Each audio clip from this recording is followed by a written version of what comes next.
The fact of the matter is, you know nothing about it. Or in other words, you are stepping into an absolute abyss. The fear is not about death, the fear is lack of light on death. Death is another dimension of life, a dimension which is not in your experience.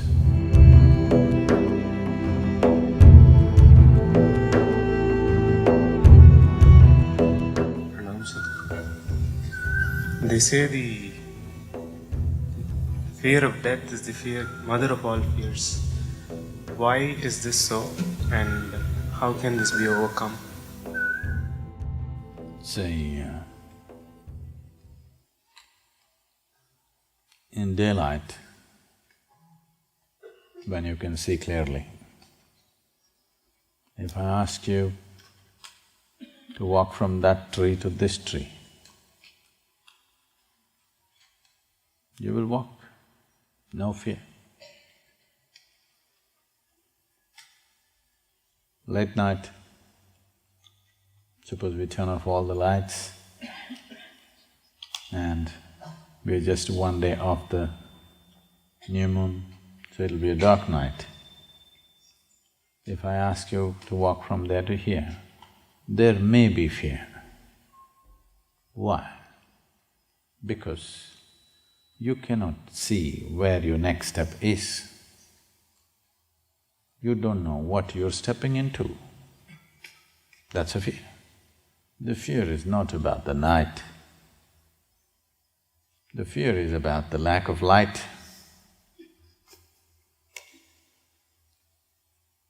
Because there is no light, which means your visual apparatus are no use, suddenly there is fear. Because you are unable to grasp where is the next step. When it comes to death, it's a nice day to live and die. When it comes to death, it doesn't matter how many things you have fooled yourself with. Doesn't matter how many books on death you have read, how many things you have heard. Suppose next moment is death, you know nothing about it. The fact of the matter is, you know nothing about it.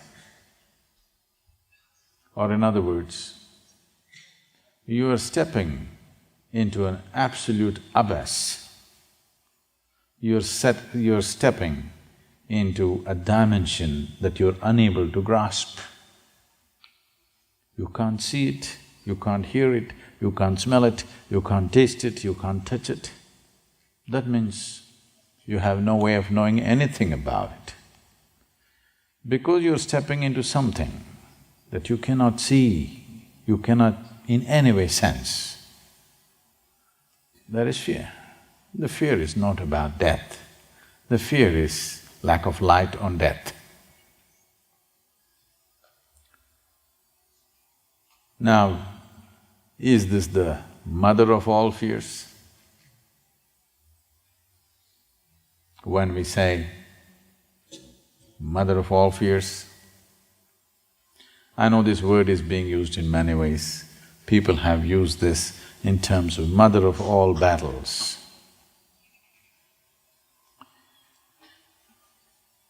It's a wrong usage in the sense, when we say something is a mother of all, that means we're talking about that something as a source of everything.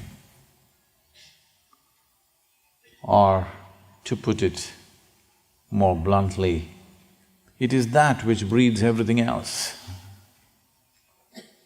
So is death or the fear of death the mother of all fears?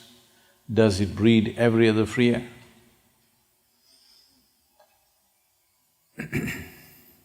Not necessarily the death. It's the unknown. Whatever is not known to you, whatever you're not able to grasp, that brings fear. Death is a classic example of the unknown. Of all the things that you may know and not know, death is one thing that for sure you do not know. Human mind is capable of projecting itself in many ways. It's capable of corrupting everything.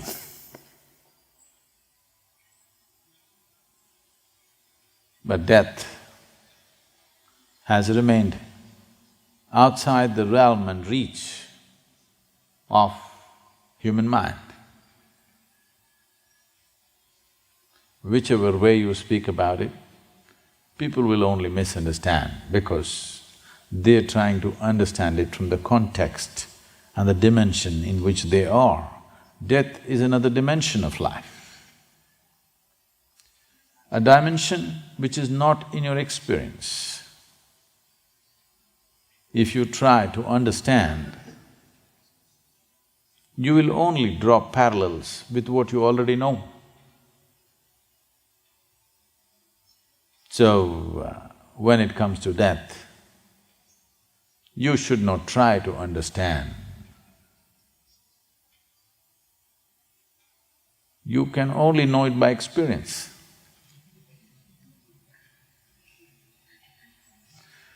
And you're not ready for it.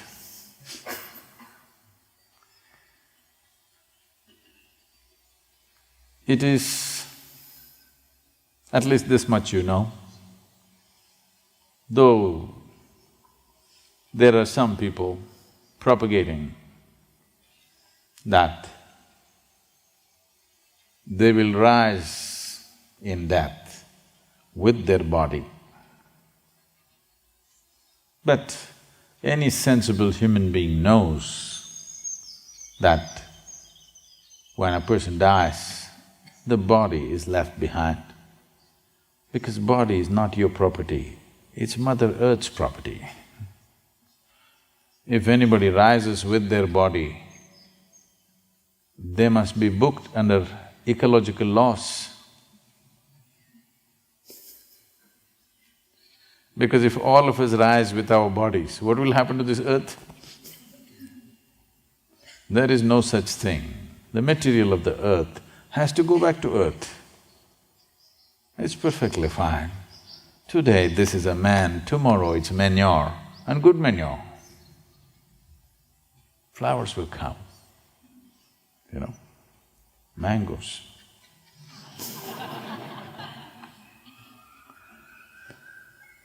And it's perfectly fine.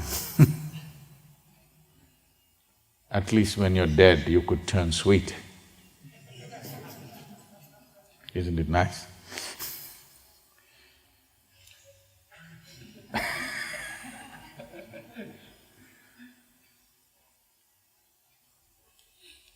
When man goes, he becomes a mango.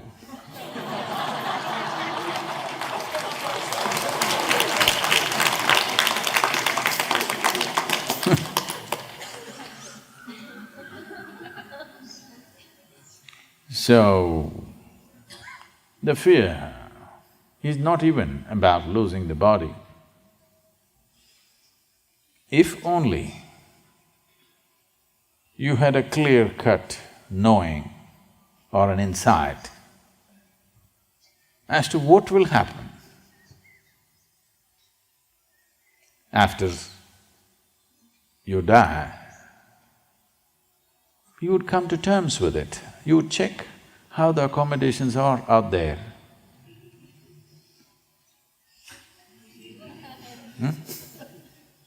If it's a little better than here, you say, why not?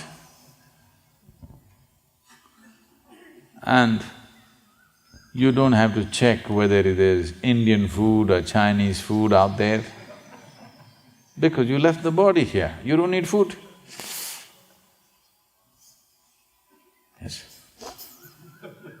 You don't have to worry, how's the food up there? Because you left the body here. Food is not your problem.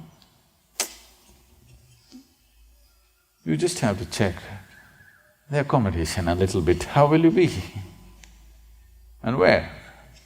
But the problem is, no matter what stories they tell you, in the last 2-3 years, it's become a trend in America. Lot of people writing books of how they died and came back. If they say my post-death experience, it'll be laughed at, so they're saying it's my near-death experience. Near-death is not death. Yes? All of us are near death right now. Yes or no? It can happen anytime. We're near death. Once you're alive, you're near death. How near? Who knows? Who knows if the mountain comes down today?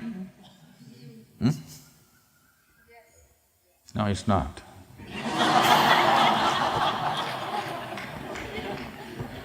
But no guarantee.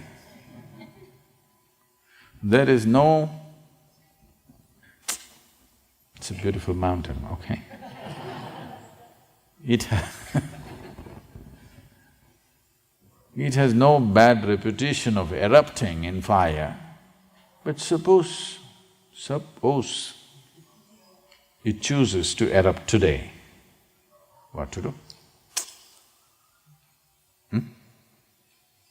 We enjoyed being at the foothills of a mountain. If she decides to erupt, what can we do? No, it's not going to happen, that's different. But what you call as life is such a fragile process. Just inhalation, exhalation, inhalation, exhalation, inhalation, exhalation. Next inhalation did not happen, gone. Just watch it. So fragile. Gone? Yes or no? Very fragile. It's like this, little like this, gone. At the same time, see how sturdy it is, how many things a man can do. But so fragile, it can go away. Don't think you have to be shot in the head to die. Many people drink water and poof, die. Eating noodle, they die. Yes, simply somebody goes to bed and they die right there. Yes or no? Every day. Don't think every day an earthquake has to happen, a volcano has to erupt, a bomb has to come, no. Simply sitting here, people die just like that. So we are all near death. But there are a few entrepreneurs who write books which sell millions of copies about near-death experience.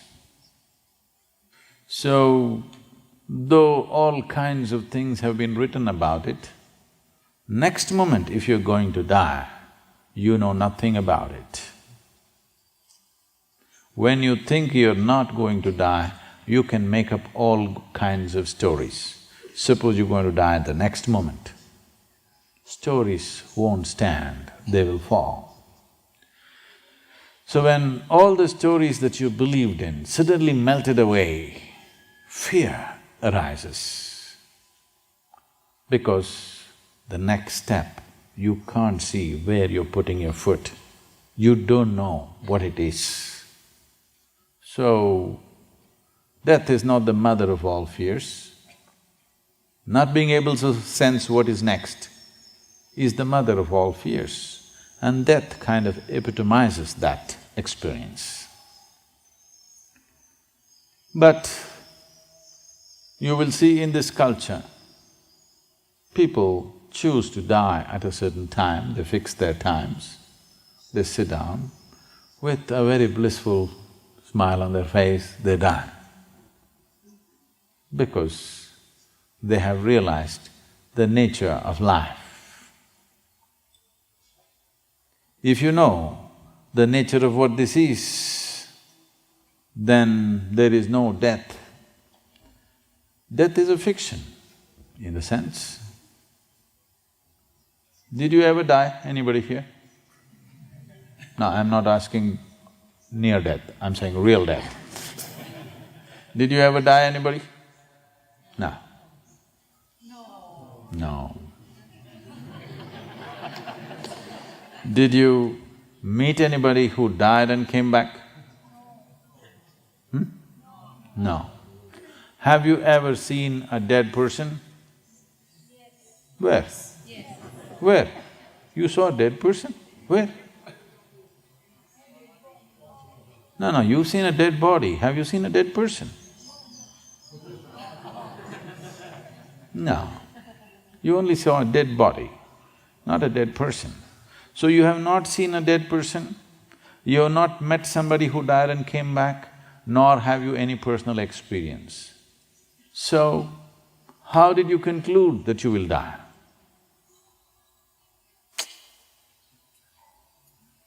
How did you conclude that you will die? This is why, when you're alive, you must look at the nature of this life. If you know what is the nature of this life, if you are living here thinking that you are this accumulated body, if you are deeply identified with the body, then death looks like a dead end. If you know something in your experience, not in your thoughts, in your experience you know something beyond the body, then a dimension beyond the body is not a scary one, not a fearful one, it's a welcome one in many ways.